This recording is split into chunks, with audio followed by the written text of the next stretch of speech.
All right, folks, this is New Script on the Block. I'm Alyssa, and I'm here with Ashley. And it's just us girls today. Yay! Quarantine edition. Yeah, quarantine edition. We're fortunate that we live really close, and we're kind of stuck in the same area of town, so we're doing our own episodes right now. Who needs them guys? Who needs the boys?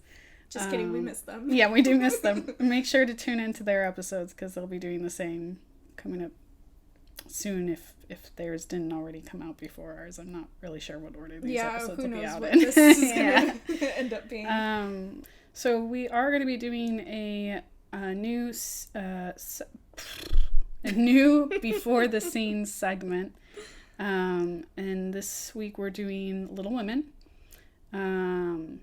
Greta Gerwig, I think, is the director behind this one, and she did Lady Bird. Oh, really? Yeah. Did you watch that? Did we watch that together? No. No? You didn't see it? No. It's good. I think should, it's very, very... I can't speak for your experience, but you know what it's like when you're in your late teens and, like, you kind of hate everything your mom does and says? No?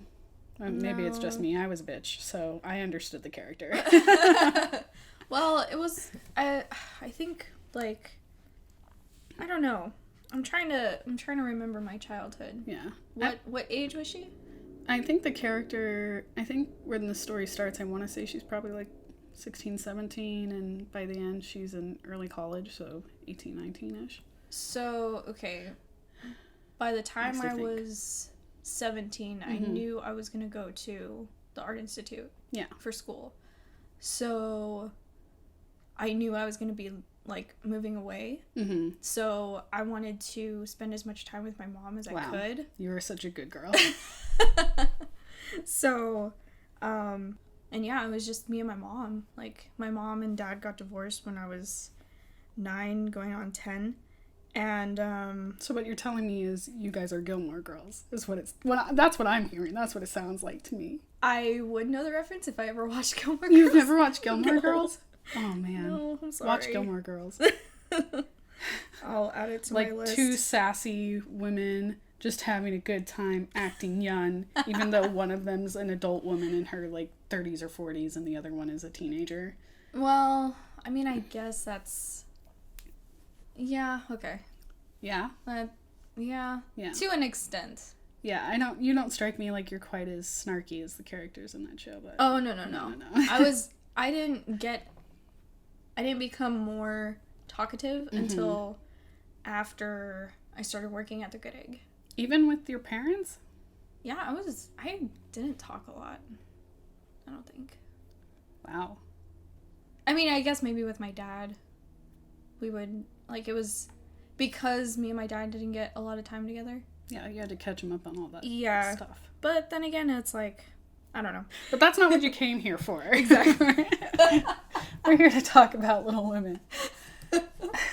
So Ashley and I are going to read a scene. And if you want to join us, we'll give the link in the description on our YouTube video. And you can find it there and in the description on our SoundCloud if you're listening on Apple Podcast, either, you know, hang tight or switch to our YouTube or whatever so that you can follow along. But we will give the link in our description to the script, and we're on page 66.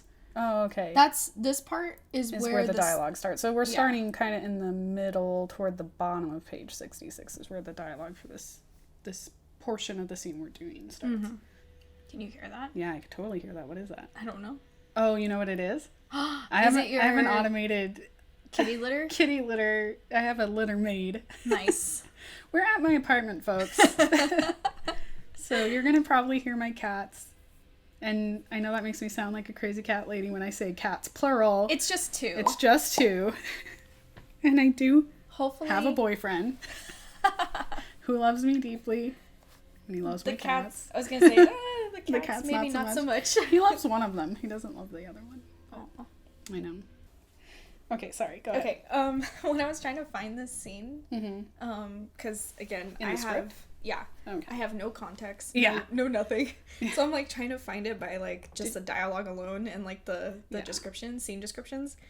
Yeah, I did that too. I didn't know his name was Laurie. Oh no. So I was like trying to find. I only knew it because I had watched before I watched the movie, which I just watched yesterday. Before I watched the movie, I was just watching scenes like cut out from the movie for this episode to pick which scene we would do. Right. And so that's how I learned the characters' names just out of context from the actual movie. Okay, that's not true. I haven't read the book. Mm-hmm. I did know some of the characters' names before because of an episode of Friends where they mentioned this book. Yeah, it was quite amusing. My God, that's so funny. I just went through. I'm like, okay, she was in a place where, you know, it's definitely like some sort of artist's room or whatever. So I'm like, okay, artist studio. Yeah. I think it's Amy talking. Well, I'm pretty sure they mentioned Paris in that clip, so part of me was like, oh, okay, it's somewhere in Paris. Yeah. And I'm seeing Paris in some of the headers, so... Yeah. Yeah. Eventually I'm going to find this. But still, it was like, oh, I didn't know his name was Laurie. Honestly, watching this, here's the deal, I'm not a big reader. Like... Same. Yeah, right? Like, I read comics sometimes, I read manga more regularly than anything else because it's so easy to read and conveniently accessible from my phone. But watching the movie, it is like extremely tempting. Like it's like, wow, this, like, the acting's phenomenal, but the writing does definitely make you think, like, the things that this book did and the way it tells the story is so cool. So now part of me is like, fuck, I need to read Little Women. Well, you have the time now. Oh, right.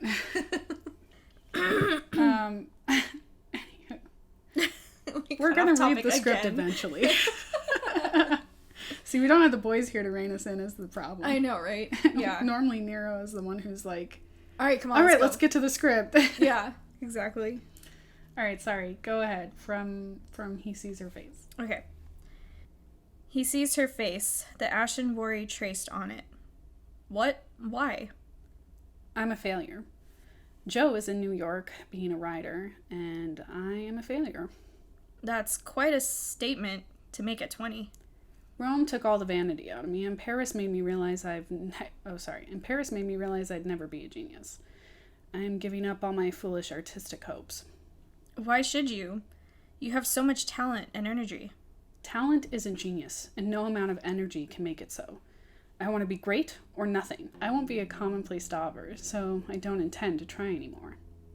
Laurie watches her and then says conspiratorially? Conspiratorially? That's a really like he's long conspiring. Word. It is a long word. Yeah. Not the most readable script this is. We should just read the damn book.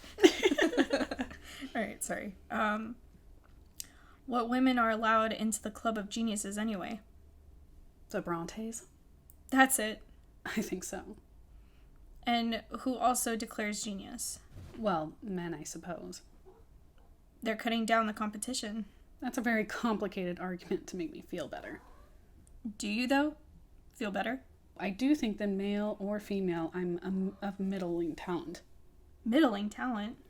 Then may I ask your last portrait be of me? Amy laughs. All right. Now that you've given up all your foolish artistic hopes, what are you going to do with your life? Polish up my other talents and be an ornament to society.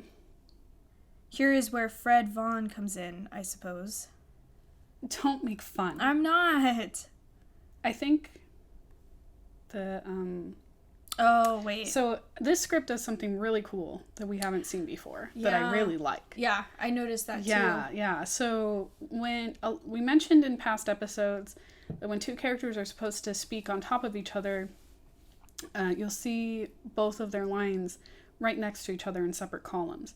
And so in this part, Amy's line is right next to Laurie's line, and so it's implied they're supposed to speak on top of each other. But the writer does something really nifty. They put a slash in Amy's line where Laurie is supposed to start talking over top of her, and then they put a slash at the beginning of Laurie's line so he knows that the slash indicates then he's supposed to jump in at that part in her line. Mm-hmm.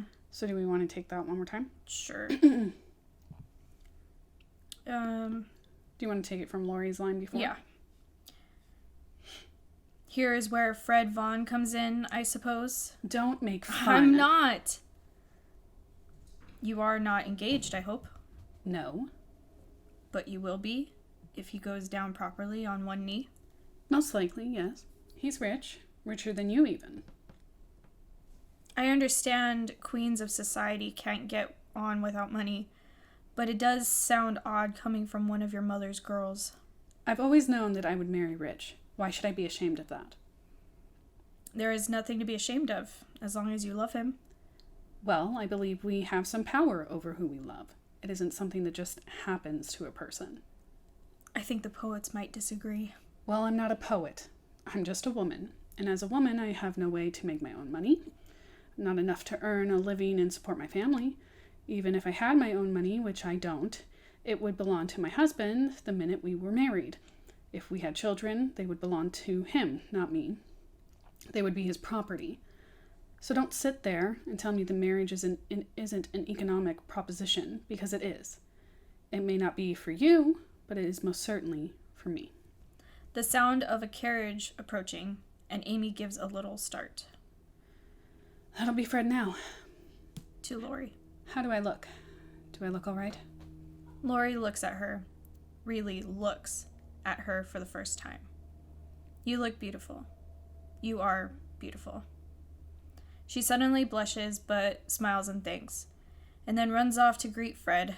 From the top of the staircase, Laurie looks at her and Fred embrace, not sure of what he's feeling. And scene. So actually this is, there is a key difference. I noticed that. Because I was reading it along with watching the scene. And I feel like the difference in the scene makes a huge impact in the story that we can't, again, like if you haven't watched the movie, you won't get, but I'll tell you about that. But it is really important, and it's interesting to see that it wasn't originally in there. Right. So before we dive into what we thought about the writing and then into the scene itself, can we do a quick fact check to see is the writer and the writer and the director the same person? I feel like we should do that every time. Yeah. Now that we've learned. Yeah, we've learned the hard way that when the writer and the director are the same person, the writing tends to have a lot more put into it than when they're not. It's not the Little Women, it's just Little Women, right? Yeah. I also feel like this director had the opportunity to really prove herself as someone who could succeed in creating something that, you know, was of, you know, moderate box office success and also critical success, obviously. So I wouldn't be surprised if she wrote this she did the adaptation of the script because, you know what I mean? It's like once you do something that does well, people start to trust you a lot more. When did this come out? I thought it came out 2019. Oh, it might have come out at the end of 2019, but it was Oscar nominated this year in 2020. Got it. And yes, they were same person. The same person. Did you? Oh, I'm assuming it just credits the original author. Yeah. Yeah. Writer. Yeah. Yeah, she did that. Louisa May Alcott, based on the novel by. Yeah. Okay.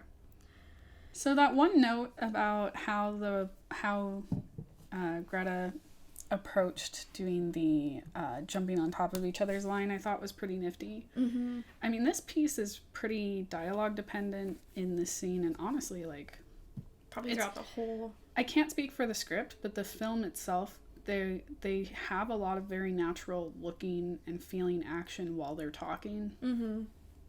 So that they're not like super still, which is just very much their characters in the environment of the story. Like they are always like up to some shenanigans or doing something, and they're pretty much never just like sitting there talking. Well, it's funny because and that kind of just with that reminds me of what you guys said on A Marriage Story. Yeah. Where like no one is just kind of like how we are just talking. Yeah, looking face to face. Yeah. Awkward. But it's just more of like, you know, someone's doing something. Someone's not, like, at least one person is not directly looking at them the whole time. Yeah. Like, they're off looking at the TV or looking at the wall or, you know, washing a dish or something. For sure. Yeah, this film's, like, is very like that. Like, it feels... The environment of the story feels so lived in and real. Like, you're watching actual people and not actors who are playing a scene, which I think that that's becoming a much stronger way of doing things versus if we watched, like, there was a film adaptation of this before now, and I'm pretty sure I've seen it, and I think a lot of period pieces especially fall into a hole of, like, the characters having this very grandiose, like, expectation of how they should deliver these lines because they're, again, they have, like, a dated way of talking. And a lot of times that can be, like, they want to glamorize the way that they spoke and the actions they took, and it's like, in this movie it doesn't do that at all. Like, it's not glamorized. Like, it's very, this to just feels normal in how people behave and very natural. Like, I mean, did people really say, like, thy beyond window, you know, like, very Shakespearean? Well, I mean, this also isn't that time period, so no, definitely not at this time. I think that maybe we would have seen more of that predating, like, I'm not really sure, maybe the Renaissance, I don't know. I don't know history well enough to say, like, how much the English language has changed, but I mean, even with that, though, I have seen a handful of performances of Shakespeare and different works by Shakespeare, and you can really tell the difference between an actor who, like, generally understands the subtext of what the character is saying in that scene and then can make, even if you don't understand the terminology, you still understand the emotion the character is projecting in the scene and what they're experiencing. And it can make it easier to understand the dialogue even if you're not, like, very well read in that language or well, that type of speech. Versus some actors, you know what I mean? Like, again, like, they glamorize it. It's like the type of speaking is more important than what's being said. And that pulls you out of it, and then it makes it really hard to actually, that's when you're watching it and it's all gibberish. That's how I feel. I mean, there's a huge difference based on the performance and the impact that has to the audience and how well they understand what the characters are saying. So it's like, even though some of the ways they go about saying things in the script, in the way the dialogue's written, isn't how we would say it now or as bluntly or directly as we'd say it now, it's still so easy to always understand what they're saying, what they're really saying, what's the motivation of what they're saying, what they're feeling, because the actor's portrayal is so raw and real and natural. Yeah, for sure. Yeah, like, the fact that I'm scrolling back a little bit just to see, like, what other than dialogue. Well, it's just more of, like, okay, so interior artist studio, day 1869. Amy is looking through her own paintings and sketches and has a disturbed expression on her face. Laurie enters. His lot in life is always to be apologizing to one March sister or another, and he looks truly contrite. So it's like, that doesn't even give much other than, like, what is she doing other than, like, she's looking at her own paintings and sketches, but nothing else. Well, and it's interesting that the writer, Greta, chooses to say his lot in life is always to be apologizing to one March sister or another, and he looks truly contrite, which is, it's funny, it's a funny piece in the script, but it's also, like, totally irrelevant in the sense that it doesn't give you any visual direction. So it's interesting, like, that, again, we're talking about a professional writer, director who is currently succeeding very well in their marketplace. And this is how they go about writing, is in a way that breaks the rules and feels very much like reading a piece of literature. Like, and I haven't read the book, So I can't say if she took things like tat for tat directly out of it or not. But that particular line of action description isn't even action description. It's just... Yeah, it's just what giving a little bit of his personality and, like, what his demeanor is. Yeah. Instead of, like, what he's actually doing. For sure. 'Cause in the scene... Yeah. She's, like, cleaning up. Like, she just finished something, and, so she's, like, cleaning her brushes. She's, fiddling with stuff. The whole time she's talking to him. And there's nothing like that. Like, they're having this super serious conversation, and she's... like almost acting detached, which I think she has to act detached because of the conversation they're having. Yeah. Like, and then easier to distance yourself than have to face someone directly when you're talking about something that's just not fair. We should probably watch the scene now. Scene. Yep. Yeah. All right, I'm gonna stop that. We're gonna watch the scene. Bye. This podcast is brought to you by Arizona Studios. Arizona Studios, a full-service video content specialist. We're here to illuminate your message and compel your audience to take the right actions. For more information, head to our website at arizonastudios.com and be sure to tune in for more content on Facebook, Instagram, Twitter, and YouTube. Okay, we just watched the scene from Little Women in the Paris art studio. And we noticed a handful of differences. So do you want to dive into some of the stuff? Or, like, you mentioned that there were things that when you read it, because it's out of context, you didn't completely understand. Do we want to start with that, and I can fill in some of the contextual stuff? Yeah, let me go back. Because it's a line that he says, I understand queens of society can't get on without money, but it does sound odd coming from one of your mother's girls. That line of dialogue kind of, like, confused me. Context for that line. Yes. So I do think okay. I have so much I want to say about this film. Okay. So so little context, because I haven't read the book, but I did watch the movie. And they brought up a couple key themes in this scene. So first of all, the women in this story are of a family that is not like a have-nots, but they're not super wealthy. Like, they manage, they get by, but they're not super duper well off. Okay. And this is a time where, mind you, like, a lot of these white families were born into households that had their own property and had really big fancy houses. So in the film, it's like they still have, like, a very nice lush house and plenty of land, but they are living in a time where I think their family, because of marital decisions, don't have, like, a lot of inheritance. And I think at this time most people were old money. Like, I don't think there were a lot of new money households. In their household, like, these women are just very much encouraged to pursue their interests, do what they want to do, not be pushed down by people and the opinions of society. They're a very liberal family for their time. The fact that Laurie in this scene brings up that it's unusual hearing someone from their house, from their mother, saying that she will become an ornament to society, she will marry for money, and she will just live the life that she needs to live.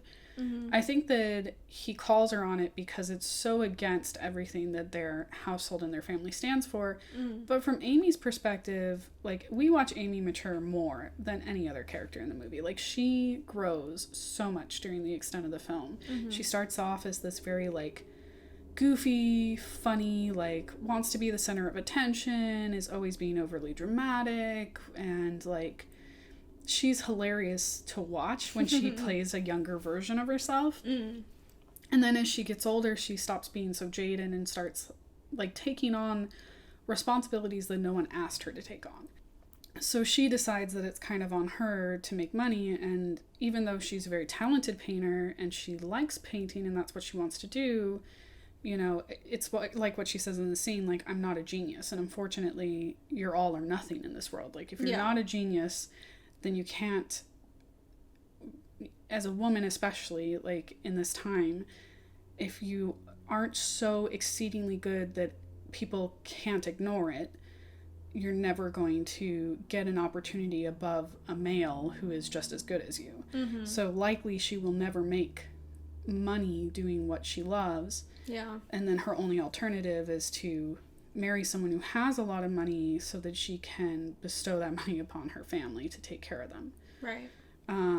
Which is unfortunate that she thinks that way, but also is pretty realistic. I mean, yeah. Yeah. Especially for that time. Yeah. Because it's like everything she said was completely true. Yeah. Like, the moment she gets married, they're not her kids, and that's not her money. Yeah. It's all her husband's property. The fact that she said stings, but it's so real. Like, the fact that she said, they are my husband's property, it's like, ugh. Oh, it ow. hurts. That just stings so bad. So, yeah. But it's true, because in this time, you know, one, divorce obviously was hardly a thing to begin with, but even in the rare instances the divorce happened, I mean, I think it wasn't until I want to say the late 60s or early 70s was when women were allowed to divorce men. And before then, which is crazy, right? Because that's not even, it's really not that long ago when you think about it. Like, oh, that really isn't. So in this time, you know, a woman couldn't choose of her own volition to leave a man for any reason, and if he left her, he had everything. Yeah. So she makes some really valid points. And Laurie, like, God bless him. He's a very fun character, and the actor who plays him does a phenomenal job. But he's privileged. He's a little privileged. For one, because he's a male, but also because, you know, he comes from a wealthier family. Like, I don't think they're crazy rich, but they do well. Yeah. And what you're missing in the context of this scene is the previous scene. Amy reunites with Laurie as adults in Paris, while she's studying abroad to paint and hopefully find, you know, a wealthy husband, with her elderly aunt who does have money. And so she reunites with Laurie, and they're supposed to meet up at this party that the guy Amy is pursuing is throwing. And he shows up at the party with, you know, 2 random girls on either arm, and he's completely drunk. And he just doesn't take things seriously. And who is it? Sorry. Laurie? Yeah, Laurie. Oh, okay, got it. Yeah, no, Amy's at the party with, what is it, Frederick or whatever. Fred something. I don't know. The guy that Laurie doesn't like for really not a great reason. Oh, wait, where is it? Fred Vaughn. Fred Vaughn. Yeah. It is a pretentious name. I will agree with him. He gets Laurie the character gets some of, like, the funniest moments in this film. Like, really. I mean, all of the characters are so funny, but also have really beautiful, serious moments. Anyway, but the context of the scene is that the other night she wanted to see him, spend time with him, reconnect, and it's implied throughout the film that she has romantic feelings for him that aren't reciprocated because he's in love with her sister Jo. And so in the previous scene at the party, she was looking forward to seeing him, reconnecting, and he shows up drunk and is a complete ass. Yeah, and at Fred's party in front of everyone there, like, shouts Fred's name and makes a complete joke of himself and then leaves. And so she's mad at him at the beginning of the scene, just to start with, because he was so rude. He embarrassed her in front of the guy she's pursuing. He belittles her pursuing this guy because he thinks that she should marry for love, and she thinks that, you know, it doesn't matter who you love in this world, because when you're a woman, you don't have the luxury of, you know, being that hopeful. And again, I think part of that is she is feeling very caught in a corner because the guy she does love, who happens to have some money, is in love with someone else, and this other guy who wants her, who she may not love, has a lot of money, and at the end of the day, you know, she has to worry about taking care of her family because no one else seems to be concerned about their financial state. Right. So that's the context leading up to this scene, and that's why the dialogue is what it is. Mm-hmm. But there's one other thing that happens in the scene that doesn't happen in the script that is so pivotal to the story. Yeah. And again, if you haven't watched the movie, you'll miss the context of why it's so important. Mm-hmm. Which is why, like, it was odd that it wasn't even in there in the script. It's not in the script at all. Yeah. But it plays so much relevance when you watch the movie. So in this scene, when Amy goes to meet with Fred, or when she notices that Fred's pulling up in the carriage and she has to go to him, she asks Laurie to help her remove her smock, which in this time and the way they dressed, the smock is just sort of like an outer layer to the dress, and it has buttons along the back. So it's not something she could take off on her own, or not quickly. Mm-hmm. And so Laurie stands up and he unbuttons the back of her smock. And in this scene, it's a very sensual moment between them, and it's implied that there's sexual tension, which is so relevant to the plot because we know that Laurie claims to be in love with Joe, and he proposes to Joe, and Joe turns him down, and because Joe doesn't want to get married, and she thinks they'll never be happy, and she just doesn't love him the way he loves her. Mm-hmm. But the thing is we never see any sexual nature or even romantic nature between Laurie and Joe, despite Laurie saying that he's in love with her. Mm-hmm. So this is the first time we see Laurie have a moment of sexual connection to a woman. Mm. And it's relevant because I feel like this is the first indicator to the audience that there is something there for Laurie that he is not acknowledging because he's so attached to the idea of being in love with Joe. Mm. Does that make sense? Yeah, I would say so. Yeah. But even like, so in the script it says the sound of a carriage approaching and Amy gives a little start. That will be Fred now. How do I look? Do I look all right? It's not even in the script that she's wearing a smock and that it needs to be taken off. So it's like,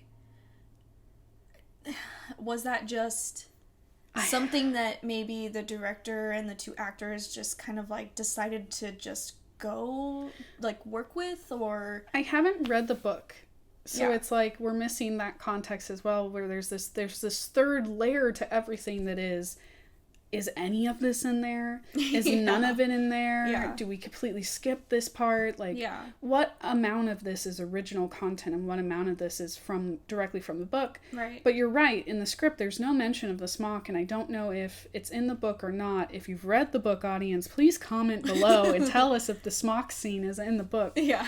But I also think that it very well could have been, and there are other decisions they make that seem environment conscious, right? Mm-hmm. Like, you had noticed a difference in when Laurie asks her to make his last painting of him. Mm-hmm. He very playfully like jumps to the other side of the room and lounges himself across this couch in a kind of, I don't know, sensual way, but obviously joking. Yeah. And that adds like humor that wasn't there in the script at all. Mm-hmm. Yeah, that wasn't even mentioned in the script of like, you know, he just says like, "Then may I ask your last portrait be of me?" And Amy laughs, but there is no like, you know, Laurie darts across the room and falls into the couch. He puts his hand up on his hip and poses something like yeah. that. You know? When you read it, it almost sounds like he could be being completely serious when he says this line, and Amy brushes it off in a condescending way when she laughs at him. Right. But when you watch the scene in the way they did it, it's very playful. It's extremely playful. Yeah. Yeah. And that's Laurie's character, like, to the T throughout the whole movie. Like, he's... And again, I think it's because they do that so well. It so accentuates the point that because you're a man in this time and because you have money, you have no concerns. And so his character is so lighthearted all the time because he has no worries. Nothing in the world to be worried about. Which makes his character, like, super fun and funny, but also, like, almost mocking in a way to the female characters who have to fight much harder to do the things they love. Just to live. Yeah, exactly. Which her paintings were really, really well done. Her paintings are really good. Yeah. Like, geez. The fact that she said, I'm a failure, I'm like, oh God, what does that make me? Like, my stuff is terrible. There's another scene in the movie where she's looking at another pupil and they're painting the same thing. And the other student's painting has a very, like, Van Gogh effect to it, where it's Amy's art is very realism based. Like, everything she paints looks detailed and realistic. And this other artist who was next to her is using a style that has more texture and is more like, it's still the same thing and you can tell what they're painting, but because they choose strokes that are wider and totally different texturally, it's not it just seems a more creative approach of accomplishing the same goal. And I think that was relevant to this scene because Amy realizes she's not quote unquote a genius because she's just creating art that is a direct depiction of what she sees, and it's very, very real and very well done. Yeah. But that's the difference, is it lacks the quote unquote creativity. Yeah, like a creative perspective that an artist should have. Right. Which, you know, to any of the rest of us who aren't good painters, you know, what she did still looks pretty frickin' amazing. Yeah. Well, it's funny, there was a small comic that, I forget if Matt showed me or if it's something that I came across on Instagram, but it was like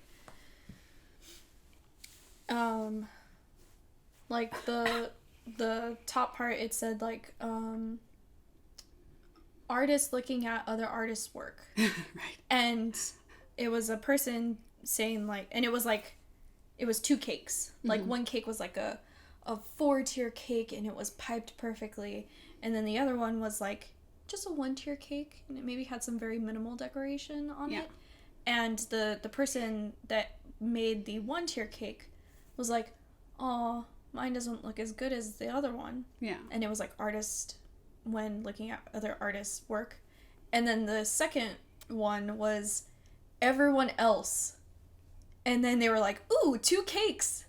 So it's like, 2 cakes, yeah. You know, yeah, you can like, sit they're there comparing. Different, yeah. But that doesn't mean one is bad. Well, and it's all art. Like, you know, as much as you want to compare yourself to other people, like, at least you're doing it. Anyway, but this is a great scene. It was a wonderful movie. I think it's a good read, but yeah, I would say that the actual filming of it, they obviously took some liberties that were much needed, that added more depth to the characters and helped build up to the end game, which, spoilers, the end game is Laurie and Amy end up together.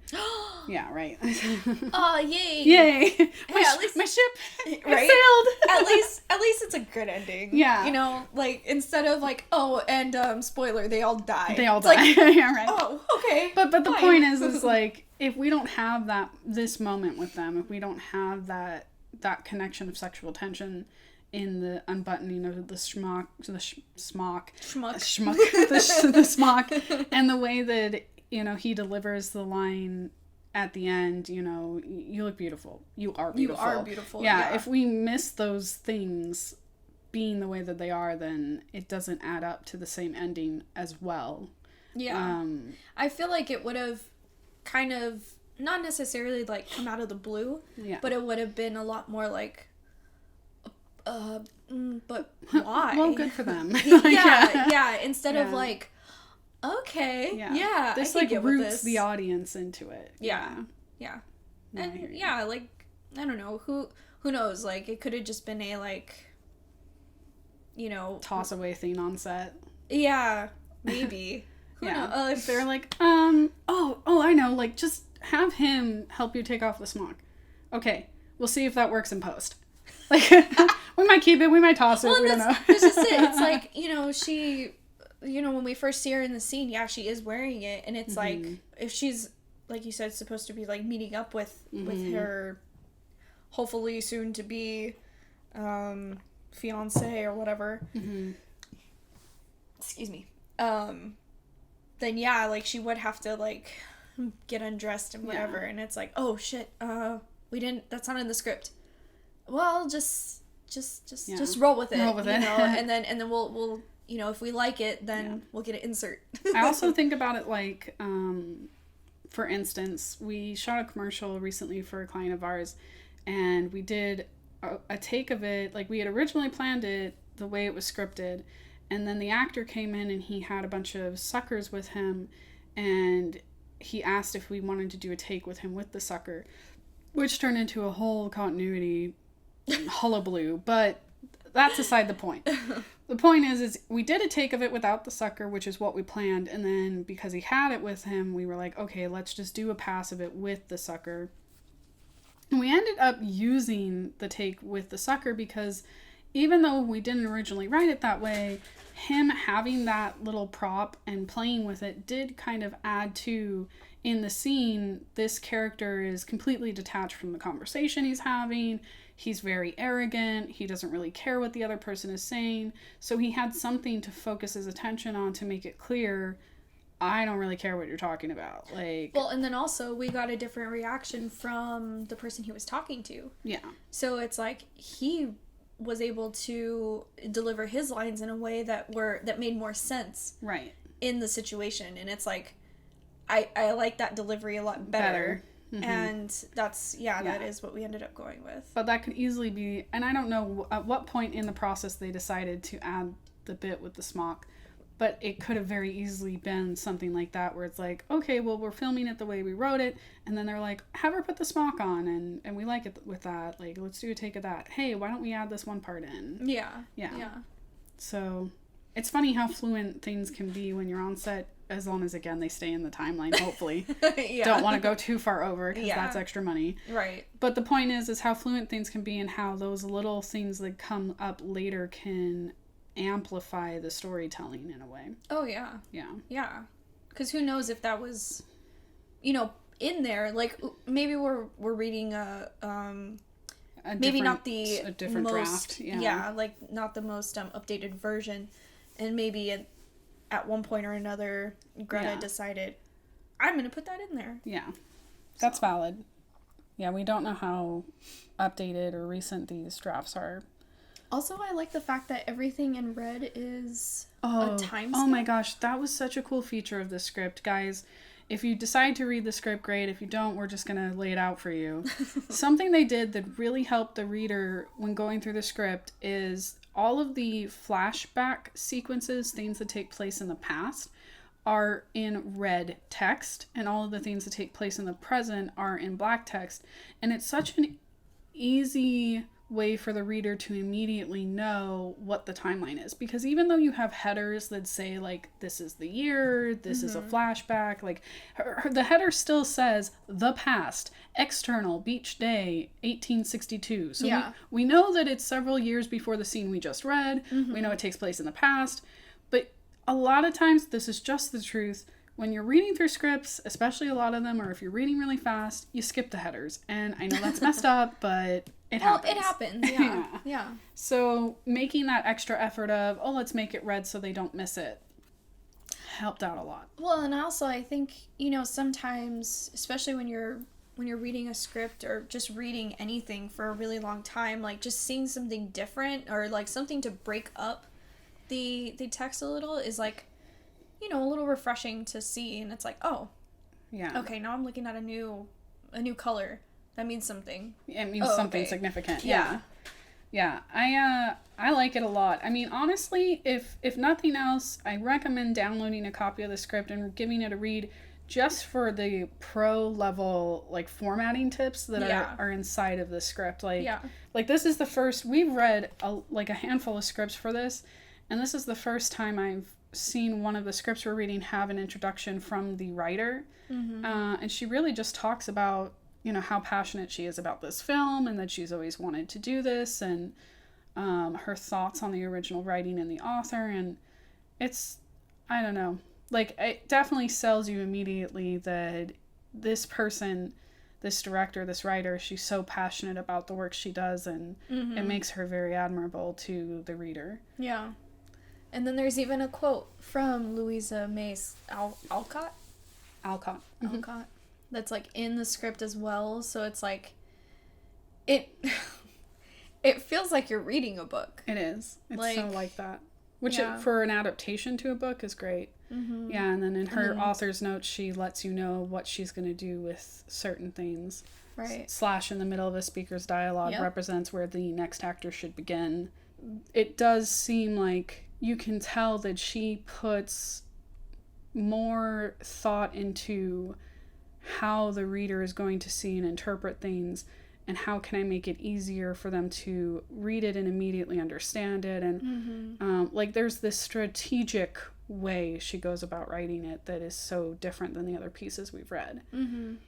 But I also think that a part of that is, and this is just the truth, having to prove yourself much harder than your male competitors who have, you know, a lot more experience and a lot more history behind them to back them up. Like a lot of the scripts we've read are by people who have a lot of support already because of their popularity. Or this is their, like, 10th script of the same franchise. Yeah, right. Yeah. So this is, it's good. Yeah. Yep. Was that your stomach? That was my stomach. I can tell if it was a cat. It did kind of sound like a cat. Was that you?